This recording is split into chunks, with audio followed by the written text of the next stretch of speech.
Take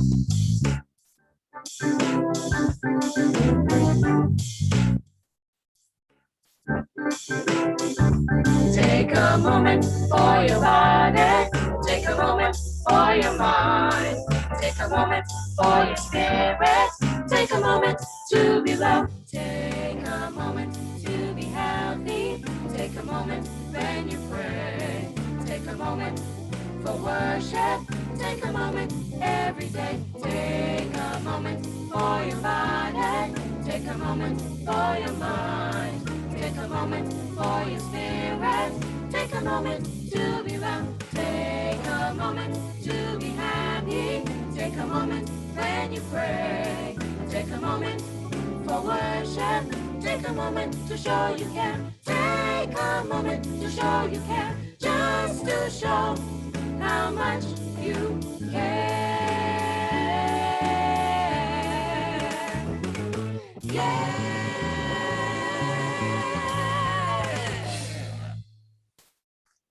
Good evening. I have a scripture here for you, and it says, "And thus ye shall greet him. Peace be to you, and peace be to your house, and peace be to all that you have." And that comes from Matthew 25 and verse 40. Welcome to all of you who are on our YouTube channel and on our Zoom platforms. Over the past few weeks and until the end of May, we will continue our talks on addiction. Last week, we learned about addiction and the different types of addiction, such as alcohol, opioids, cocaine, marijuana, and other uses, and the other forms of addiction. This week, Sister Sobers is going to be speaking about the different kinds of addiction, especially in teens. But before Sister Sherry comes on, we have Pastor Lucas. So let's hear the spiritual side from Pastor Lucas. Good evening to everybody. It's a pleasure to be back here with you this evening as we continue our discussions on addictions. I will pray first, then I'm going to share with you the devotional thought. Let us bow our heads, please. Father in heaven, we are delighted to be together again this evening. Be with us as we share from scripture and from science those issues that relate to addiction that afflict so many people, particularly in this time. We pray for your guidance and the instruction of your spirit. In Jesus' name we pray. Amen. I'm going to the book of Romans, and this is Paul speaking. Paul says this, "Do you not know that to whom you present yourselves slaves to obey, you are that one slaves whom you obey, whether of sin leading to death or of obedience leading to righteousness?" Romans 6:16. An intriguing text, I think, and very appropriate too, that speaks to what we'll be talking about this evening. You see, in ancient Rome, the person who was in debt, deep debt, was called an addictus. Particularly if the person failed to meet those debts, it was called an addictus. What the Romans did is that they took the person into the public square. They announced the person's name and they announced the person's indebtedness. The reason for that was so that anyone who was, within the hearing of the public square, in that public square, who would be a relative or a friend who was able to pay the debt for the individual, that person would step forward and pay the debt for the individual so the person could be free. Now, if perchance no one did that, the addictus became the slave of the creditor. And of course, imagine the state of that individual, beginning to imagine all of the unfair things that would be done to him, the punishments, how he'll be taken advantage of, who he's going to be beaten. He started to imagine all kinds of things that are all the horrors that slavery brought with it. Now, it is from this word addictus that we get the word addiction. And back in 1990, a Nobel Prize laureate said, Octavio Paz, he said, that drug addiction is their modern form of slavery. And that's true. We can widen it. Any form of addiction is slavery. A moment for your body. Take a moment for your mind. Take a moment. Whatever that situation is, it's a form of slavery. To be loved. Take a Now, moment to be healthy. Take a moment when you pray. Paul, however, For worship presents a double every day. approach to the whole business of slavery. He speaks about slavery For your mind. to sin, and he speaks about slavery to obeying God. To be loved. And out of it, he helps us to appreciate When you that take a moment. obedience to God really is a better, is the experience that we ought to have rather than being addicted or being a slave to, sin or bad habits or whatever you want to call it. Tradition says that also in the Roman Empire, there was a noble who once went into the marketplace and he saw a slave was being to be sold, and he put out his bids for that slave and he outbid everybody.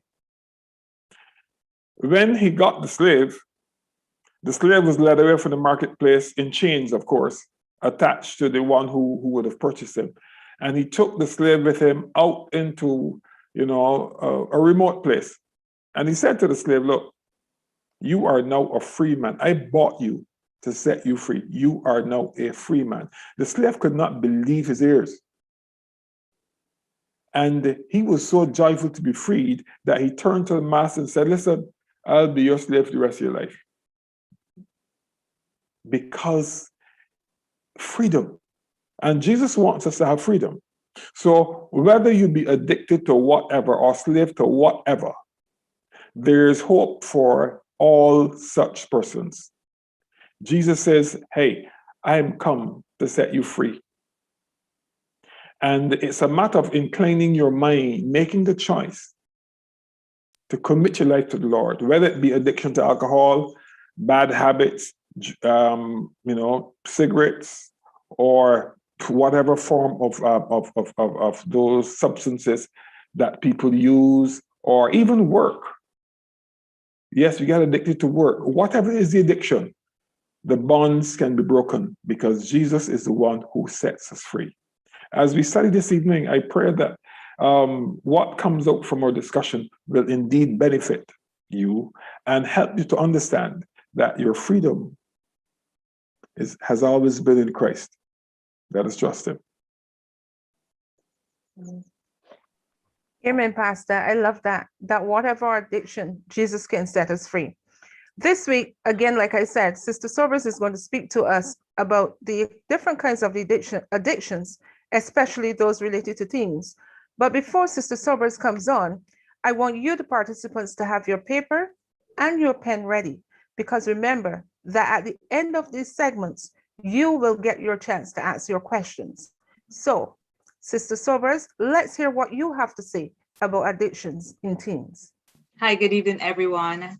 I trust that you are doing well, and so far you've had a good week. I'm excited always to be able to share with you. And for me, this is my first week speaking on addiction. So please humor me when I give you a definition that I know you've had a definition already, but I want to give you a definition that I found quite interesting and quite encompassing all the different areas that Pastor Lucas would have said just now, spoken about just now, as they relate to addiction. Now, addiction can mean many things to many people. And I'm sure that Dr. Dupree would have told you last week that it relates to our brain and the behaviors associated with abnormal brain functioning. And while I'm not going to speak about the brain, I'm going to speak more about the behaviors associated with abnormal brain functioning. It can be described as a chronic, progressive brain condition. And I don't know about you, but I've always found the brain to be like a puzzle, the most complex organ of any in all our bodies. You know, we've had all kinds of studies upon studies, but our real understanding of the human mind still remains tentative and constantly evolving. We're constantly learning about the brain. So here goes my definition. Well, not mine, but a definition that I found. And this definition has 4 parts. It says, addiction is the repeated involvement with a substance or activity, despite the substantial harm it now causes, because that involvement was and may continue to be pleasurable and or valuable. Now, I know that's a lot. And for the next few moments before we get into the type of addictions that can be found in teens, I just want to spend a few moments on 2 parts of this definition. The first part being involving substances and activities. Now, I know usually when we speak of addiction, we always go to drug addiction or alcoholism. But I want to let you know this evening that any activity or any substance that we repeatedly become involved in that can be harmful, a substantial amount of harm can be considered an addiction. Listen up. Now, substance addiction, as we know, and as you would have learned last week, involves any kind of substance that's taken into the body that produces harm. We have the street drugs, we have prescribed drugs, and things of that nature. Now, what kind of activity can be addictive? I've been told, and in the research, there are some activities that are listed, and I'm going to share with you some of them. Activities such as gambling, sex, the internet, social media, pornography, shopping. All of these can be known as process addictions. And mind you, it is quite possible to live a full and satisfying life without using any of these substances or activities. However, some of these substances are things that are very essential to our very survival. For example, prescription medication. Those are things that you have an issue, you have an illness, and your doctor prescribes some kind of drug, some kind of legal drug, and because of the type of drug it is, you become addicted. It's not a one thing, but with time and repeated use, you become addicted. Similarly, when we look at the addiction of activities or other substances, let's take, for example, food. There are some people who we can say are addicted to food. However, we need food, don't we? We need food to be able to survive. And then think of sex. Now, sex is created by God, and with proper use in a proper way and stuff and things like that, that is part of procreation. That is how God has, as he said, be fruitful and multiply. However, persons take it and twist it, and now we have a $1 billion or $1 million or $1 billion industry that warps people's mind and creates havoc in relationship. Now, obviously, many people engage in these substances or activities at various times, and most do not develop any significant problems or difficulties. So therefore, it leads us to the question, at what point can an activity or substance use become an addiction? The second part of our definition kind of helps us to figure out where do we draw the line between behaving badly, a bad behavior, and an addiction. So the second part speaks about substantial harm. And if we look at the word substantial, it means a significant harm. Yes, in life, we do things, we make mistakes, and we cause harm. And that is all part of the learning process of being a human being. However, the most commonly agreed upon part of any definition on addiction is that it leads to substantial or significant harm. Addiction harms not only the person, like the addict, but other people around them, family members, friends, total strangers. And when you want to distinguish between bad behavior or behaving bad and addiction, the primary consideration is this. Listen carefully. Has the behavior caused substantial harm? In other words, what are the negative consequences of that behavior? Let's look at a scenario. Let's say person A has a drink of their whatever alcoholic beverage once a week. That should not put that person into a financial disaster, should it? Nor would that person lose a job. It shouldn't. However, person B buys 20 beers a night.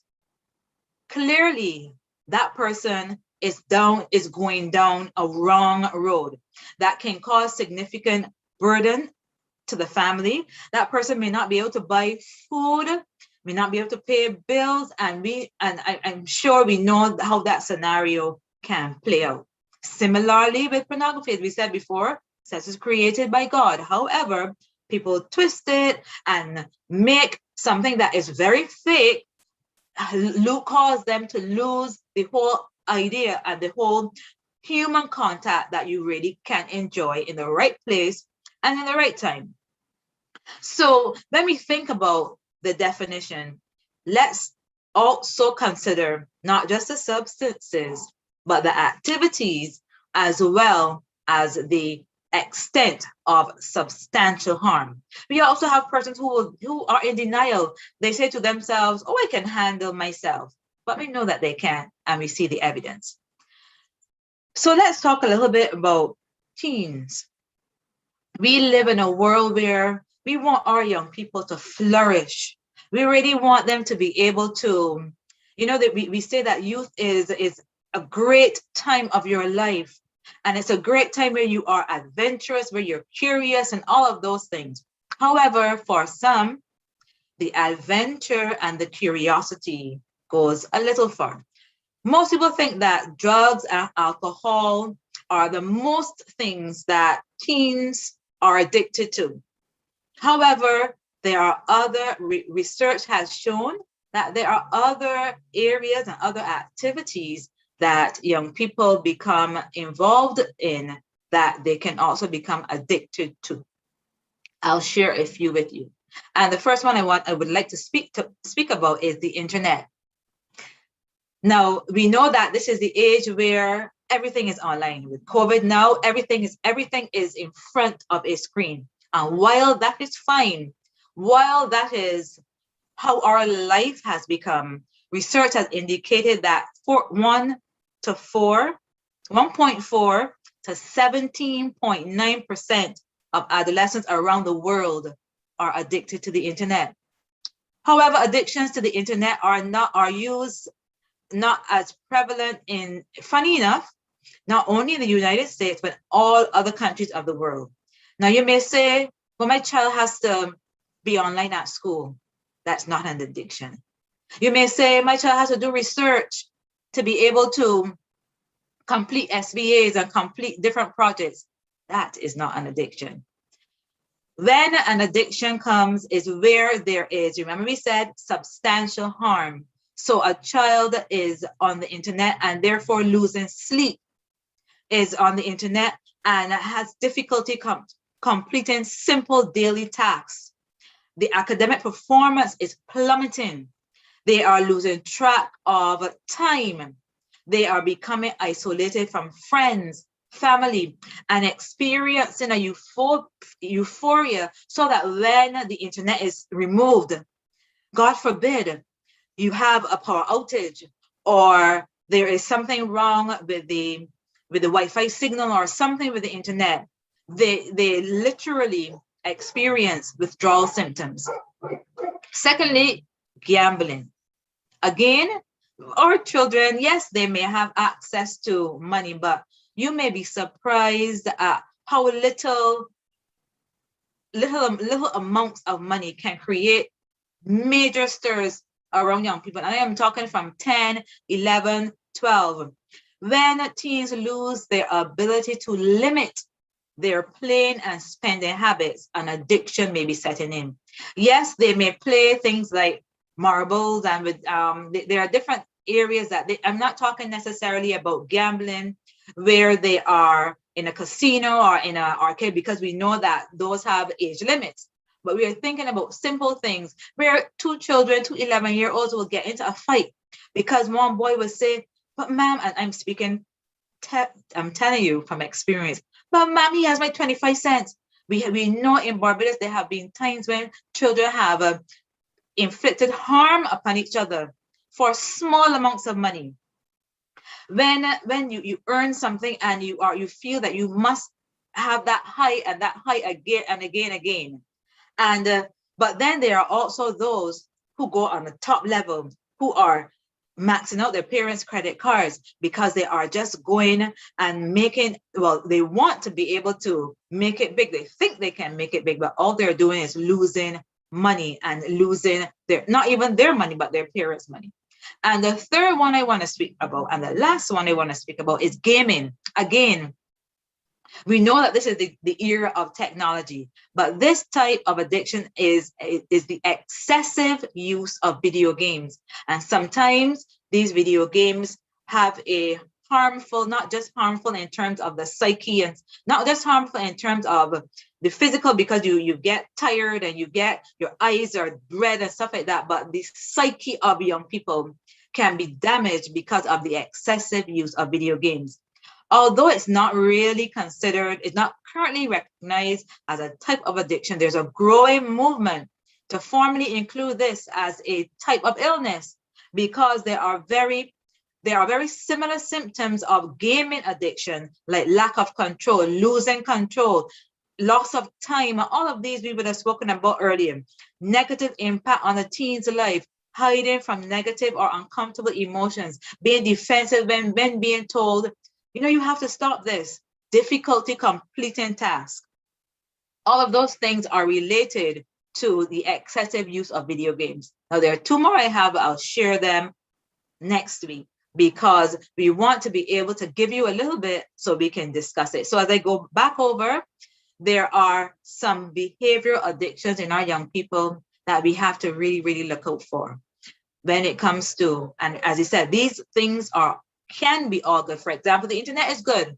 However, the excessive use, the use where a child is not able to do basic things. But then we have the negative, or the negative behaviors like gambling and gaming as well. So as I close, I always leave you with a quote. And my quote for today is very, very short. Actually, it's just 4 words. And it's written by a gentleman by the name of Gabor Mate. And this quote says, passion creates. Now, we all want to have passion. We all want to be able to do things because of the passion we have. Passion is great. Passion creates. Addiction consumes. I'm going to read it again. I'm going to say it again. Passion creates. It causes us to create a lot of things. That's how a lot of the latest brands and everything are done, through passion. However, addiction consumes. It consumes the individual. It consumes the family, and it can even destroy.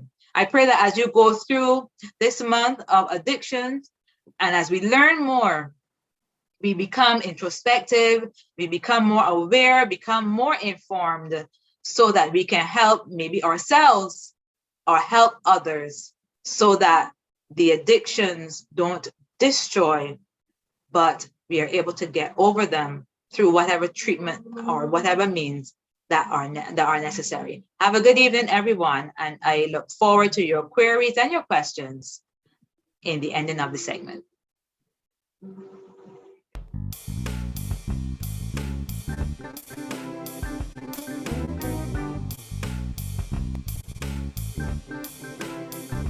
Take a moment for your body.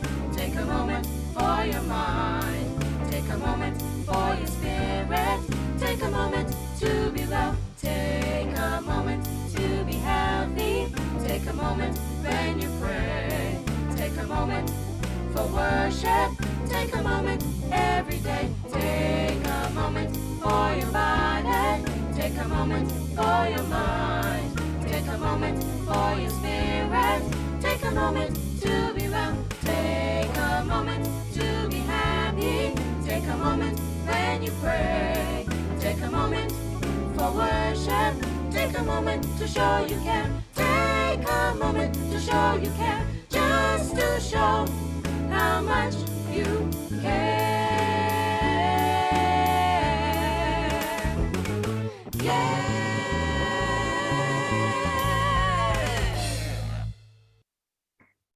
Thank you, Sister Cherry and Pastor Lucas, for those words.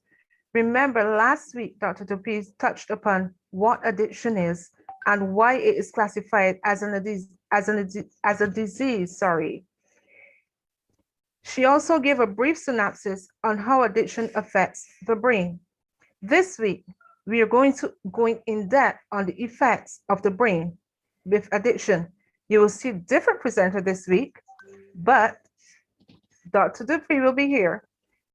But before Dr. Bogle comes, let's remember to get our pens and paper ready, get your questions ready, because after this, you, the participants, have your chance to ask all the questions that you want answered. So before we go any further, let's hear from Dr. Bogle.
We do apologize for.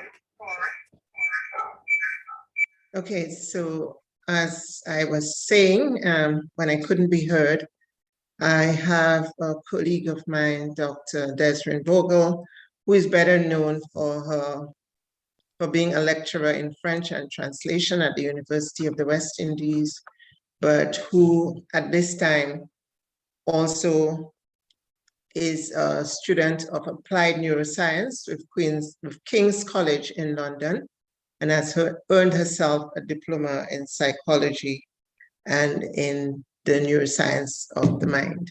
So she's going to take us through the neuroscience of addiction to show us how the brain, how our brains are wired and how the wiring of our brain is related to addiction. So give her a listen.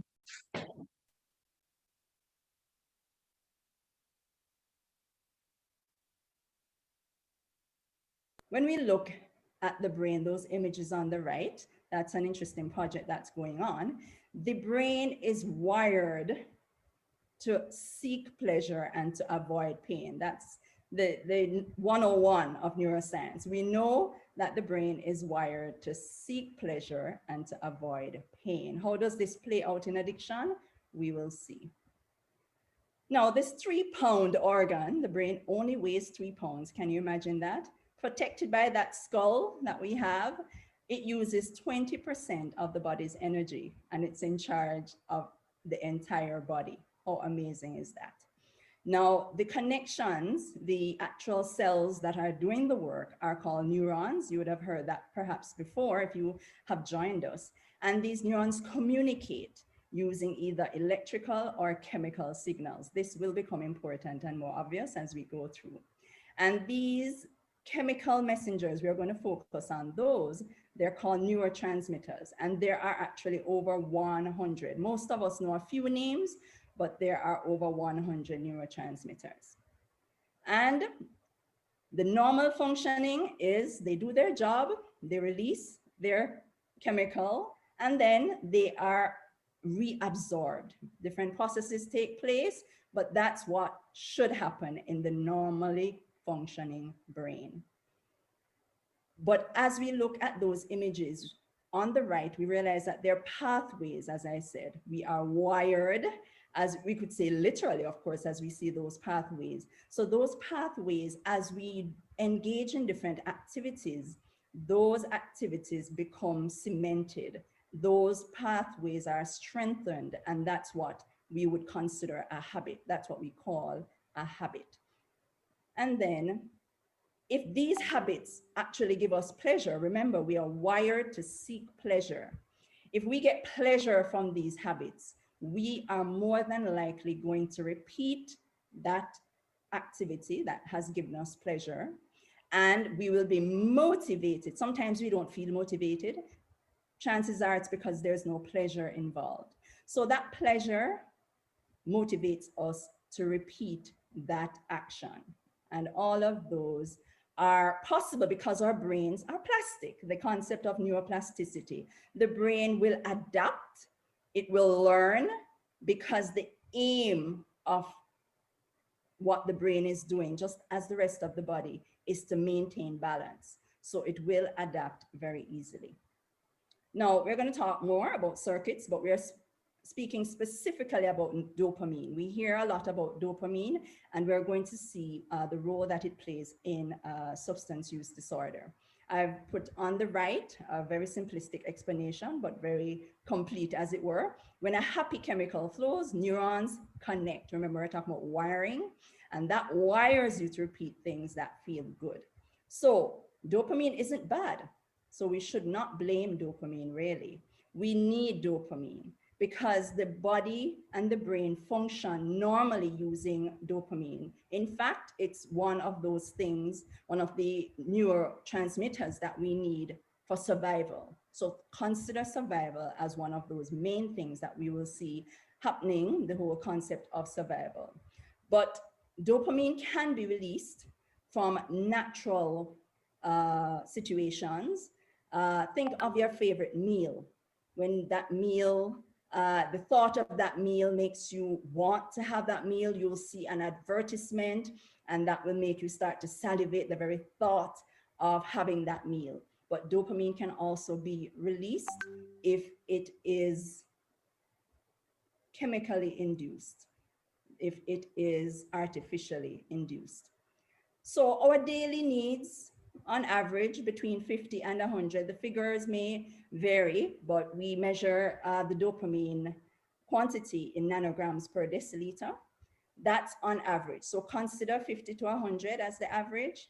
And a substance of abuse, a drug, will give you 10 times the daily need. Consider that, and the reason persons often repeat and are motivated to return to that substance.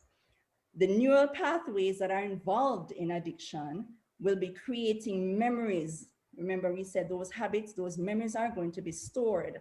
And as they're stored, they are going to, of course, push us, motivate us, drive us to return to that activity, in this case, the drug, that would have given us that reward. And the same process occurs in the brain, even thinking about it, anticipating. So it's not just having that substance of abuse, but it is even considering that you're going to, anticipating. Brain scans have showed that you will produce the very same reaction as though you are actually having that drug. And we'll just look very briefly at the mesolimbic system. That's a reward pathway in the brain. The major areas, there are several others, but the main ones that will make the explanation quite simple. It's in the center of the brain, right? And we've got the very first one here, the blue. I am not sure if you're seeing my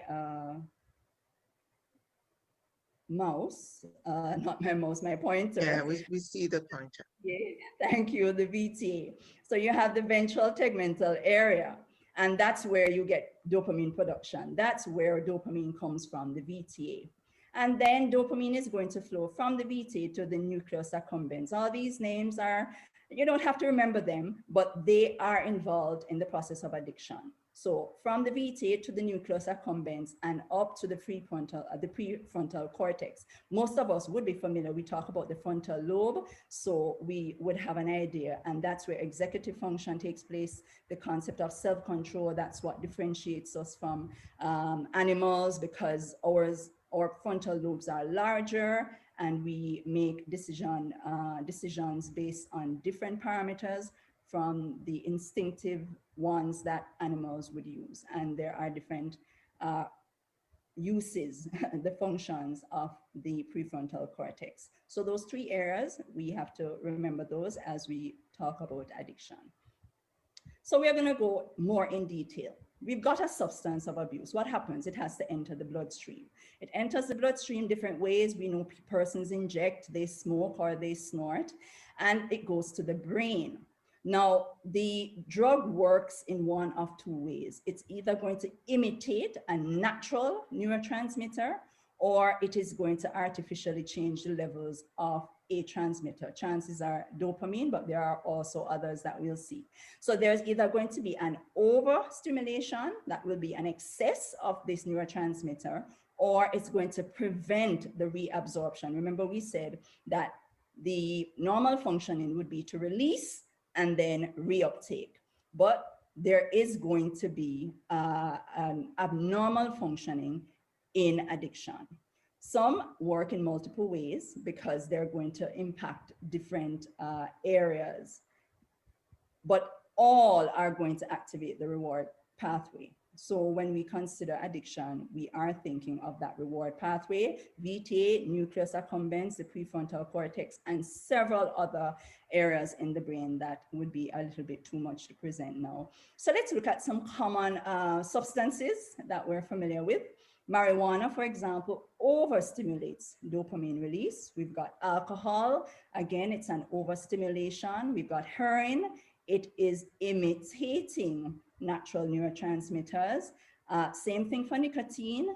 Cocaine, again, overstimulation and the reabsorption. As I said, some work in multiple ways. And we get to the even harder drugs, meth. There again, overstimulation and many other things take place in the brain. Ecstasy, it's preventing the reabsorption, the natural reabsorption. And there's a drug called bath salts, not the one that we bathe with, absolutely not. And the effects of bath salts consider cocaine, what we said, meth and ecstasy combined. So these drugs really do much more than the average activity that's going to release dopamine in the brain.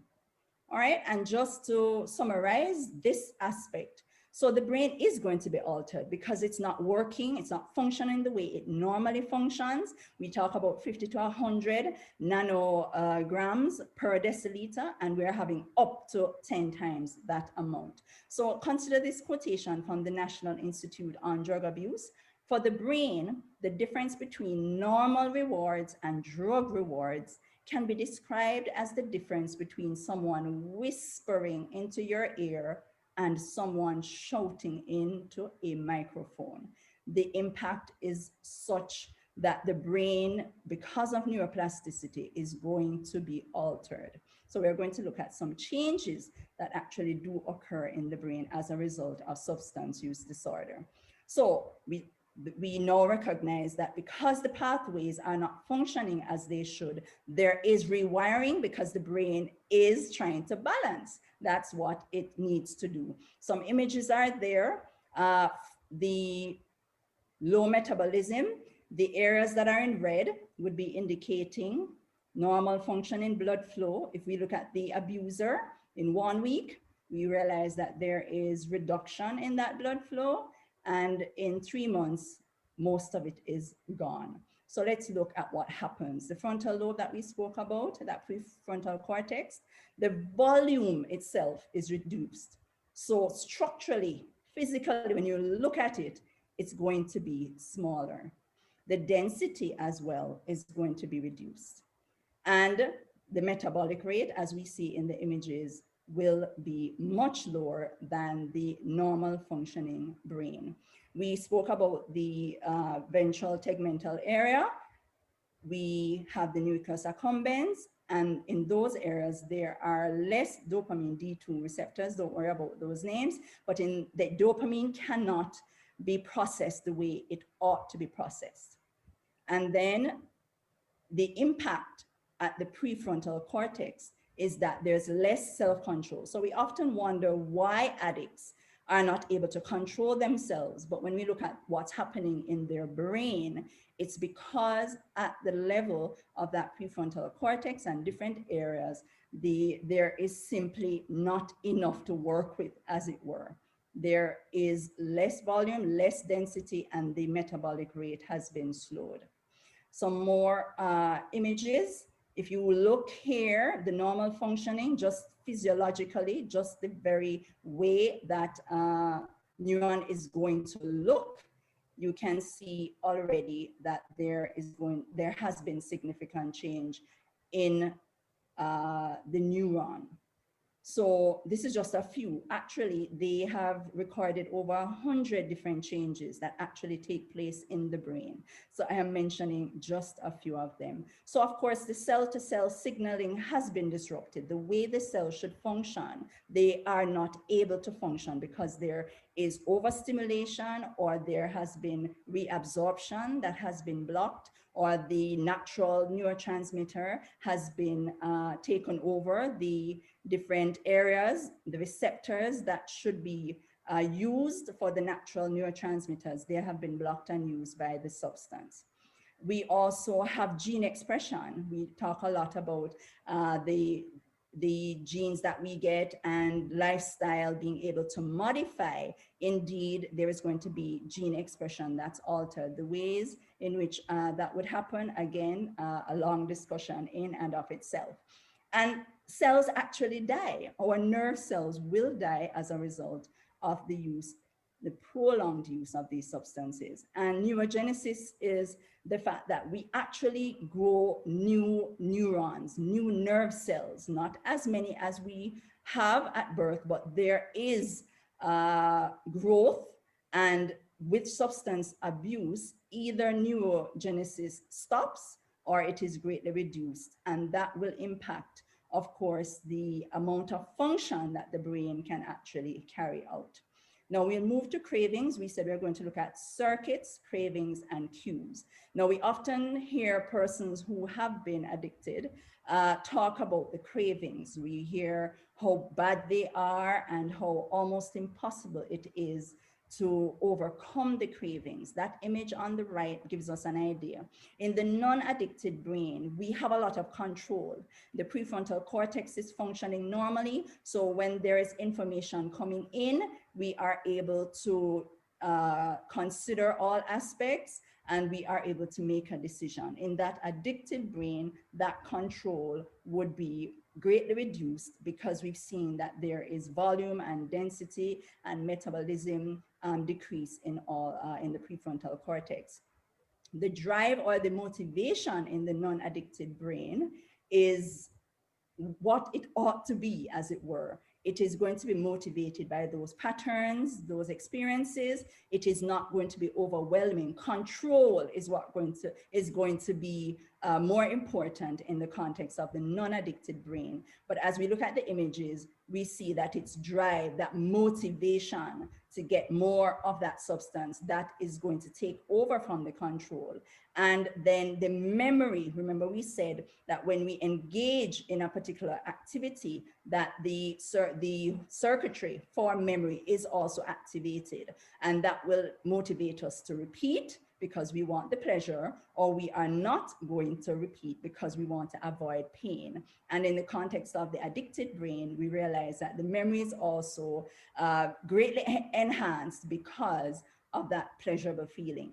So those cravings, the brain actually goes into survival mode. If we think back to the fact that dopamine is needed for survival, the addicted brain is in survival mode. We may not have thought of it that way before, but we can look at it from that perspective because that's what the science would show. Without that substance, the dopamine levels actually do not go to the natural levels. They actually are lower.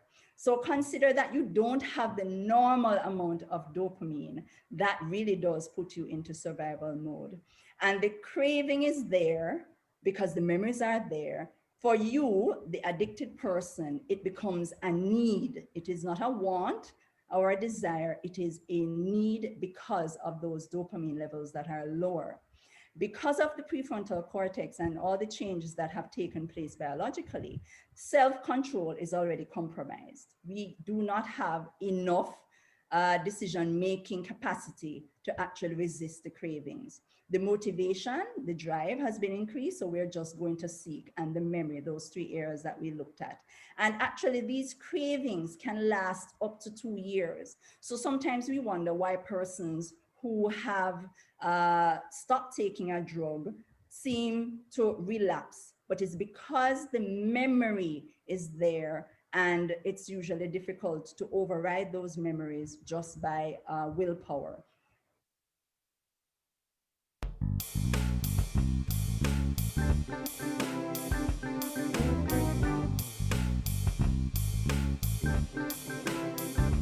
Take a moment for your body. Take a moment for your mind. Take a moment for your spirit.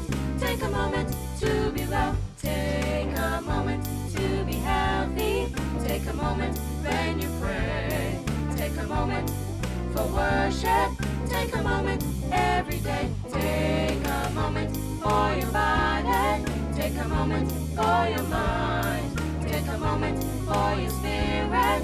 Take a moment to be well. Take a moment to be happy. Take a moment when you pray.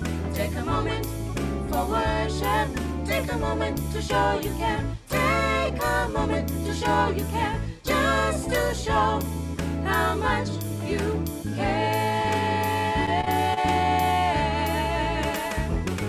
Yeah.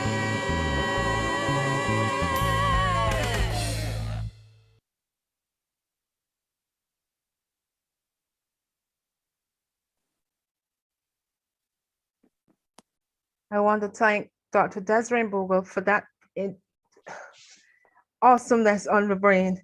Let me tell you, I've learned so much in the past couple of weeks about addiction and brain activity that it is mind-boggling. No pun intended. But the first question I have is for Sister Sherry Sobers. You spoke about the addiction of teens, but my question to you is, you spoke about, right, where is it? Yes. Isn't it safe to say that we as parents help contribute to our kids' addiction?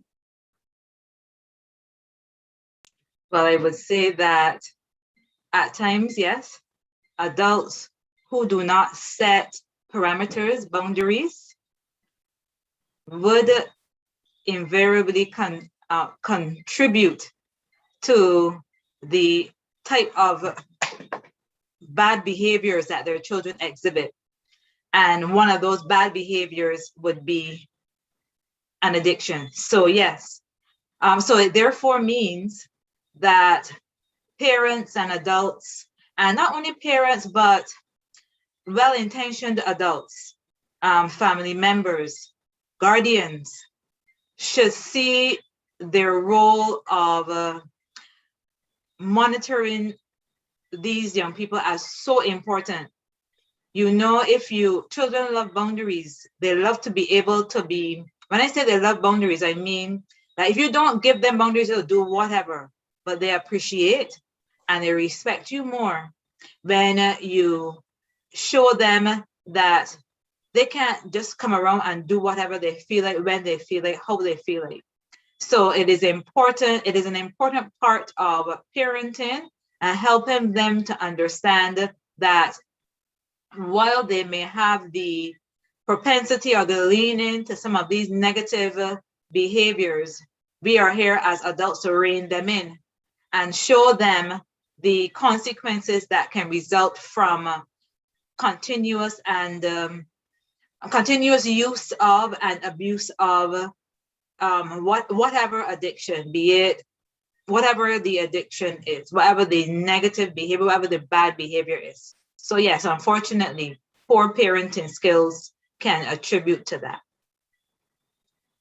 Pastor Lucas, I want you to weigh in on this question as well. Yes, I share what Sherry has just said. In so many ways, addiction begins right in that home. In Barbados, some time ago, there was a practice that parents had with reference to babies. They used to give them certain substances to drink so that they would sleep. Things like falernum, I understand, and other things. And the child would grow up on that, which kind of sets them up to be addicts in later life. Well, the parents didn't really understand that that is what they were doing. They were thinking primarily about, getting the child to sleep and so they can have some quiet. That was one form. I don't think that that is practiced now, but within the home, many addictions can start there, whether they be substance or habits. They start right there in the home. And then the child goes on without that self-control. And just to mention the self-control brings out another point. If children are not taught to control themselves, they become pretty open to addictive behaviors later. Because they've been given free rein. Parents sometimes, to get freedom, tell the child, go watch TV. Mhm. So they spend hour after hour after hour watching television. Or they give them a tablet. Well, of course, that sets them up too. The parent is thinking about freedom, but that child is developing a habit which is going to be hard to break. So that's just an example of how it can happen in the home and how it does happen in the home. I know what you're saying because we've replaced, it seems as though we've replaced the falernum, like you said, with the cell phones, the tablets, and the video games. Because from the age of a baby, I've watched this, that sometimes the kids are crying and the first thing that parents do is turn a tablet or a cell phone on and say, here, watch this. And it is either YouTube or something else. So I understand exactly what you're saying. It is either that we can't be bothered, we're tired, something is going on with us. But in my opinion, we as parents need to stop for a minute and encourage that child to not only play on the inside, but to ask to let them go and play on the outside. And we as parents need to go outside and play with them too. I don't know if this is your opinions as well, but this is something that I feel seriously and strongly about. I have another question here for Dr. Dupree, and it says, you said in the video, it was mentioned that we need 50 to 100 deciliters of dopamine. But the question asks, can this go above or below average naturally, or do we need drugs to send these averages way up or below?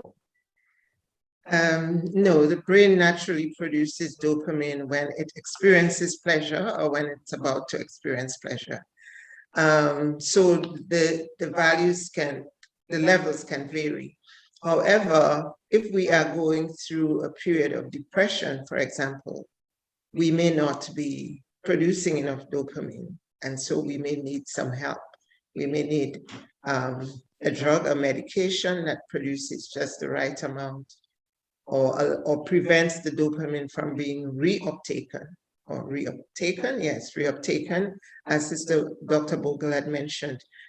These are neurotransmitters. They are released and then they are taken up. If there is something that prevents them from being taken up, then you have too much dopamine in the synaptic space between the two neurons. So if you're not producing enough dopamine naturally because of some problem with your brain. It could be a stroke, it could be Parkinson's disease, or it could be depression. Then you are given some medication that prevents your natural dopamine from being reuptaken. And so more will remain in the gap and are able to excite the other cells. So that's usually medication. But if you were to take a drug of abuse, then obviously you'd be getting too much. And so that's where the problem will come in with possible addiction. Okay, we do have a question in the chat, and it says, can sex, watching TV, chocolate eating lead to addiction? I repeat that. Can sex, watching TV, or eating chocolate lead to an addiction? Well, sex can be an addiction. There are actually people who are now being treated for sex addiction because it has been recognized as one of the addictions. It hasn't made it to the DSM yet, but probably when the next edition comes out, sex will be in there. TV watching goes on the same level as internet, especially if there is pornography involved. Yes, anything that provides pleasure is a possible source of addiction, because as the video shows us, the brain has memory, the brain is plastic, it reforms itself, it restructures itself based on the level of pleasure or the level of dopamine that is produced by whatever it is.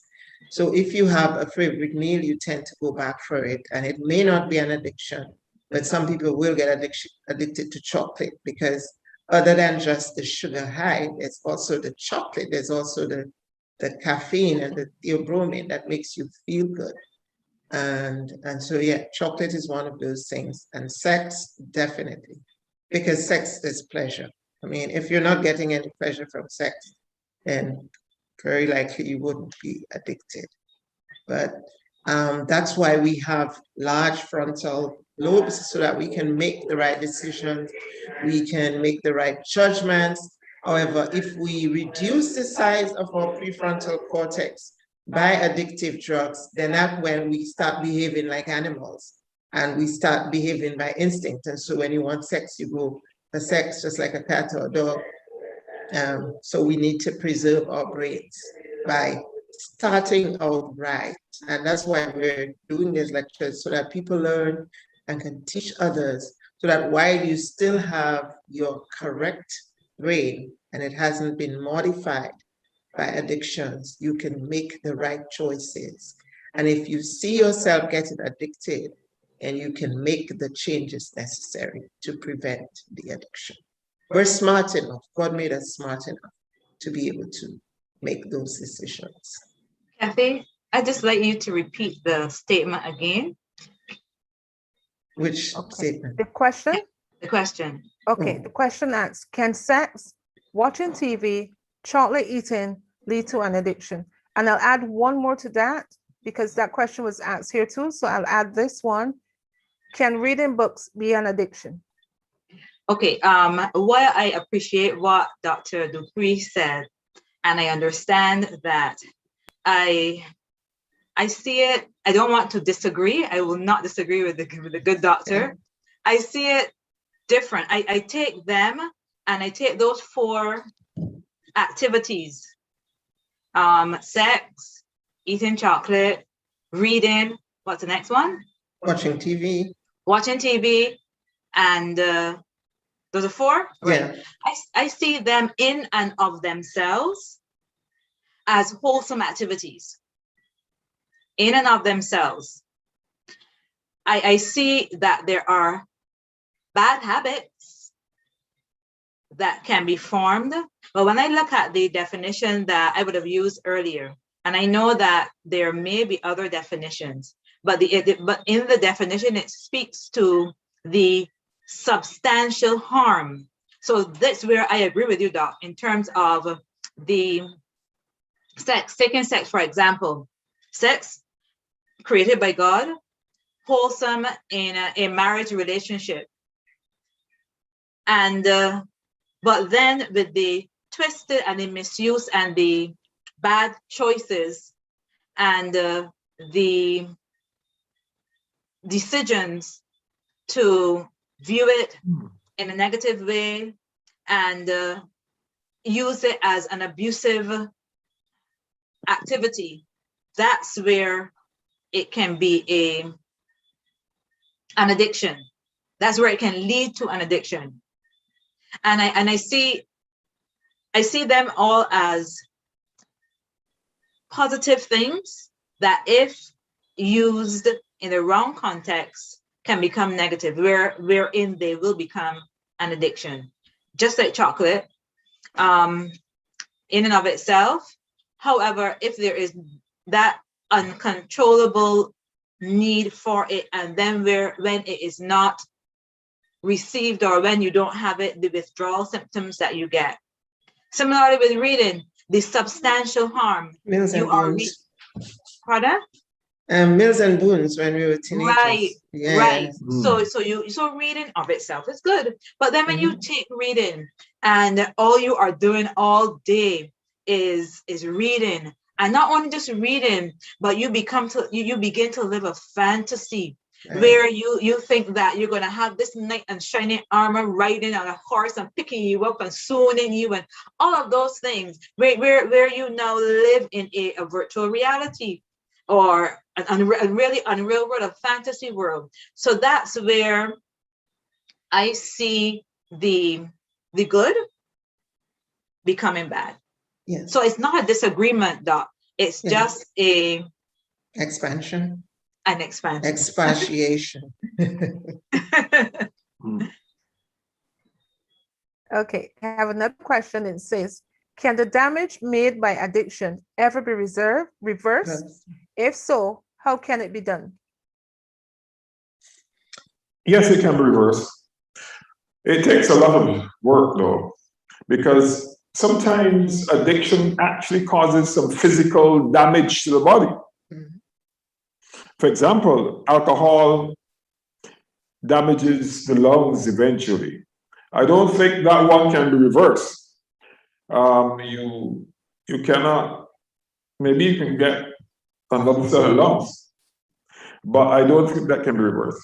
But there are other addictions, behavioral stuff can be reversed because it was learned in the first place. And if it was learned in the first place, it means that other things can be learned. It can be unlearned, but it's going to take a lot of discipline, patience, consistency to break free from it. Yes, some of the physical injury or damage can be reversed. For example, if you have a fatty liver from alcohol, when you stop drinking, it can actually regenerate. Those cells can be restored.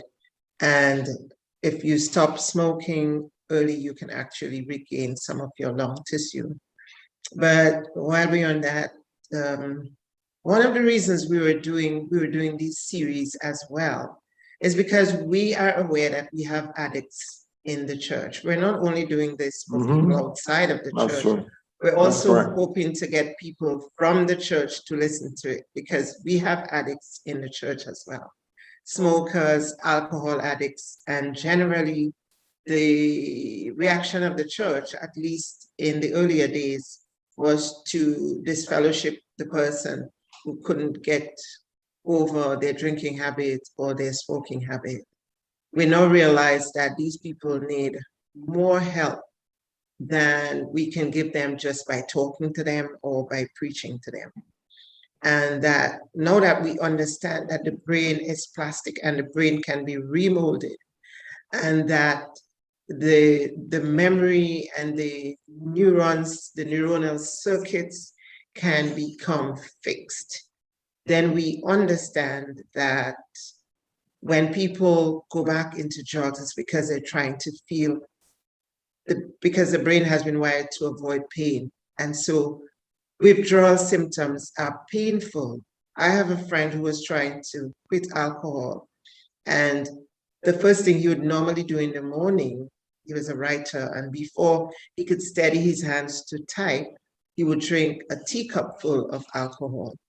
And when he decided to quit, he said he'd be walking down the road and feel the earth wanting to turn over, and he'd hold on to a light pole, and he'd hold on to it, and he would say, if you're going to kill me, you will have to kill me, but I'm not taking another drink. And he'd hold on until the earth stopped shaking. Now, that was a lot of will and discipline. Not everybody is going to hold on to a lamppost and say, I'm willing to die. So some people need more help than that. And we're hoping that through all of these, we can teach people so that when we start our stop smoking classes or so on, we can get people to encourage others to come, and so we can take them through the process. This fellowshipping is not what works. We need to restore. I can add to what she's saying. Luke 4:18 says this: the Spirit of the Lord is upon me, because he hath anointed me to preach the gospel to the poor. He has sent me to heal the brokenhearted, to preach deliverance to the captives, and recovering of sight to the blind, and to set at liberty them that are bruised, and to preach the acceptable year of the Lord. That's the mission of the church. The trouble is that in the church, there are standards. We must have standards. That is what it helps people to improve. However, with the standards must go along grace that rises higher than what the standards. In other words, the higher the standard, the more grace has to exist. Now, I grew up in the church where the attitude was, you are a Seventh-day Adventist. Why should you have that problem? So people were led to deny that they have a certain problem. You dare not let anybody know because you're just not making it. That was a wrong attitude. We need to have that attitude of grace to others so that people who have whatever form of addiction can feel free to know that there's healing afforded within the church. I would suggest that, there should be a number of different support groups in the church for people with different issues, where people can find healing. In the wide world, we have things like the 12-step movement, which helps people to work through all the psychological processes that are necessary to experience healing. And healing is a spiritual experience. That's why it's part of Christ's mission. And the church must therefore fully and totally embrace Luke 4:18 and practice it. I do believe that Dr. Dupree has answered the questions in the chat, but for the benefit of those on YouTube, I will read them. And it says, oftentimes the church's reaction is to ostracize and to excommunicate the addicted member. Obviously, the person is sick and therefore needs help. How, therefore, should the church deal with a member who displays an addiction? The other question was, we have alcohol addicts who come into the Carol Crusade. What help can be offered to them as they go in and out of drinking? You answered that question, but there is one more in the chat and I'll read that for you. It says, are there examples in scripture of a person or person who has been addicted, or is this rather modern phenomenon? I haven't come across, I was searching for it really, someone who may have been addicted in terms of substances, but there are people who have had addictions across the spectrum of addictions. That's why we get certain texts, like Paul says, for example, you are not to be a slave to anyone or to anything. Clearly, he was addressing addictive behavior. There are a number of texts in the Bible that address the matter of addiction. Another one is, I think it was last week, all things are lawful unto me, but not all things are beneficial. Okay. All things are lawful unto me, but I will not be dominated. That's addiction. Mhm. So clearly, addiction has been going on for years. And it will go on. That's why the mission of Christ was to reach those and to help them. There are many people in the church. The problems are not necessarily written on their faces, but you only know when you get to know that person and they feel safe to say to you, I have this problem. And then, of course, whatever can be done to help should be done. And I believe that we need more people in the church who would equip themselves with areas of study like psychology and whatever else, because we do have people in the church with all kinds of addictions, gambling, substances, behavioral, just name it. They're there.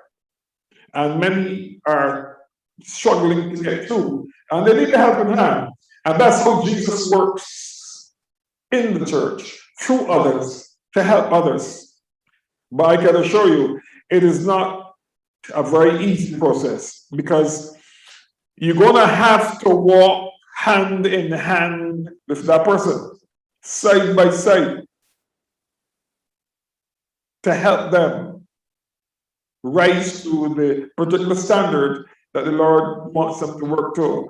And that has its challenges.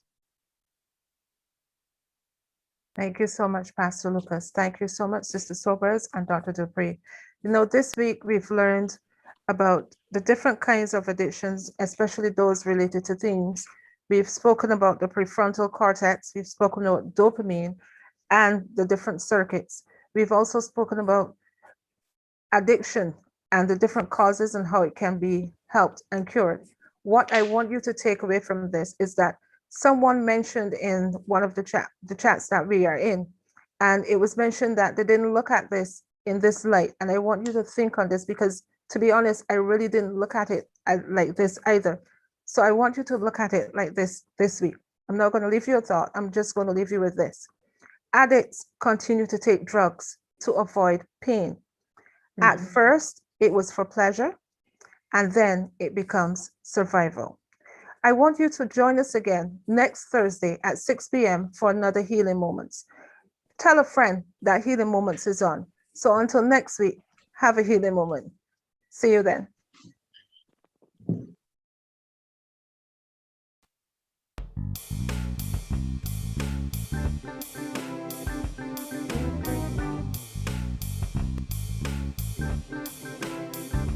Take a moment for your body.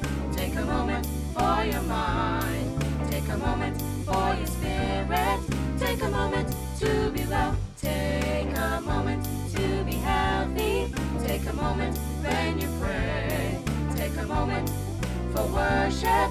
Take a moment every day. Take a moment for your body. Take a moment for your mind. Take a moment for your spirit.